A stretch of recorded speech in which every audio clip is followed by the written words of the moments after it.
सांग माने काठ चुली चिकेन कषा होती माने कषा तो जदि टिके ट्राए न करिबा टेस्ट न करिबा ताहले कोन मजा आसीबो रोसेईर। तो आसतु भाई की कहली मुझे 3 पीस कषा काढ़ी आनी टेस्ट करवा केमती कौन चिकेन कषाटे रही कषा टेस्ट न कले मजा आसबनी। तो आसतु आग कषाटे टिके टेस्ट करिया तापर इटिंग चैलेंजटा करिया कौन रही खियापिया करवा कौन कौच भाई रेडी तो कषाटे देखे टे आग तमें खाओ आग कषाटे केमती कौन हो भाई लाजे लाजे खाऊ जो लाजकुला तुम चाहाणी। तो बर्तमान मुझे चाखिकी कहूँ चिकेन कषार कहानी।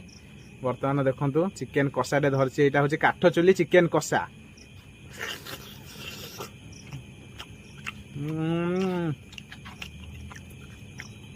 सो यमी सो डेलीशियस